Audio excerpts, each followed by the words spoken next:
Our goal, as always, is to cut through all the noise and really get you up to speed on some fascinating topics. Today, we're diving into the world of English sports language. Specifically, we're looking at it through the high-octane lens of a basketball game. We've pulled insights from a couple of really great sources, Learn and Succeed, English Language Journeys, and also an episode from the English Podcast Zone. It was called Sport Learn English Quickly with podcast episode 34.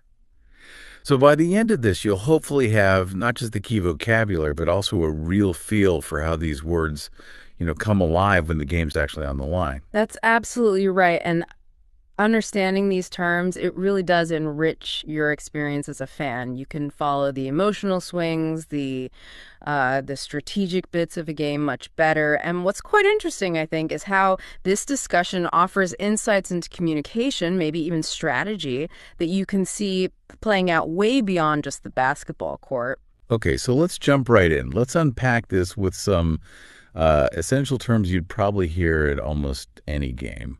We'll start with maybe two crucial ones.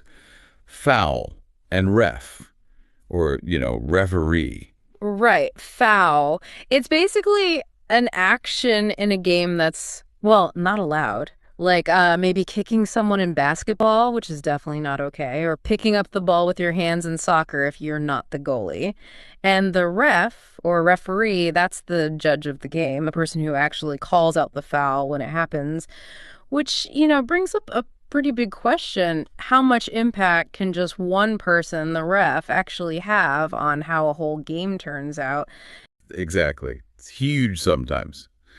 So now let's dive into more of a real-time scenario.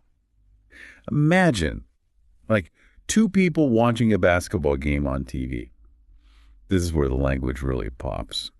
You might hear someone just yell, "What? That wasn't a foul. Oh, come on, ref." You feel that instant frustration, right? Or maybe you hear something like, "Shaq always screws up free throws." That phrase, "screws up," well, it kind of hints at our next set of vocabulary. And then there's those quick comments like, "Oh, he didn't make the shot." Or the opposite, "Whoa, that was a great shot, three-pointer." And oh, the classic one, "Did you see that? He traveled. And the ref didn't even call it. Ref needs glasses." That gets yelled a lot. It really does. And it's fascinating how these super quick reactions, these exclamations, they just reflect the pure emotional intensity of watching a game. There's so much meaning packed into these short, punchy little phrases. It's quite something. And of course, you can't forget the very relatable, "Okay, I'm going to make a beer run," usually happens during a timeout or between quarters, right? Yeah. A common situation when you're watching with friends. The essential mid-game pause. Exactly. Yeah. So here's where it gets really interesting, I think.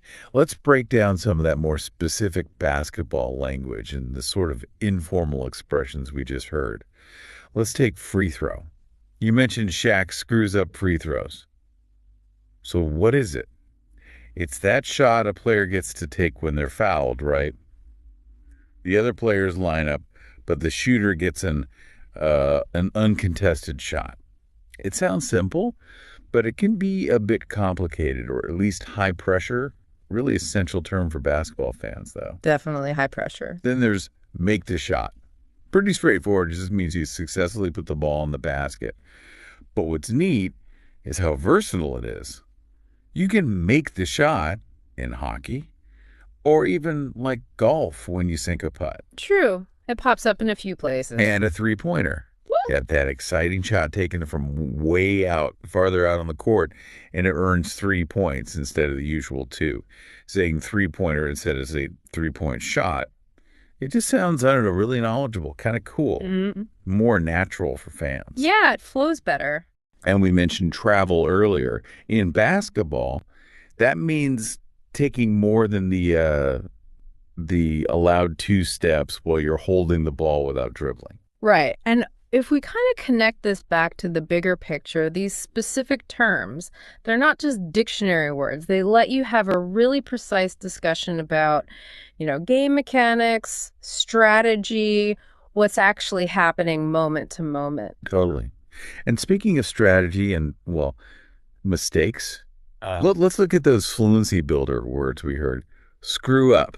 Like in Shaq always screws up free throws. It Oh, just yeah. means to make a mistake, to mess something up. And it's used everywhere, not just sports. Like, oh man, I totally screwed up the time for our meeting. It's super common. Very common. And Oh, that beer. beer run, that's simply, going to get more beer, usually popping out quickly when you're watching a game and supplies are running low. So this actually brings up an important question, doesn't it? How do these like seemingly casual phrases, screw up, beer run, how do they really contribute to natural, informal English conversation? Not just in sports, but, everyday life. They're huge for sounding natural. So, okay, what does all this language look like when a game gets really intense? Let's picture a scenario. Scores close, maybe the last couple of minutes, it's kind of chaotic. You might see a controversial foul call, maybe one that seemed, I don't know, a bit soft. That kind of thing can completely mess with the flow. The momentum of the game just shifts. Fans get angry, Oh, yeah. and that puts immense pressure on the players. So you might see a player who's normally really reliable suddenly screw up and miss a crucial free throw, maybe because they're frustrated about that call. Or someone takes a desperate three-pointer from way downtown, just hoping for a miracle. That's fascinating because it really shows how these external things like a ref's call, the crowd noise, the pressure of the clock, they can directly impact how players perform, how they make decisions. It can even lead to them, well, screwing up when they normally wouldn't. They're feeling the pressure. And then you see the team dynamics start to fray. Maybe the defense just sort of disappears. They start allowing easy open shots, maybe some uncontested layups right near the basket.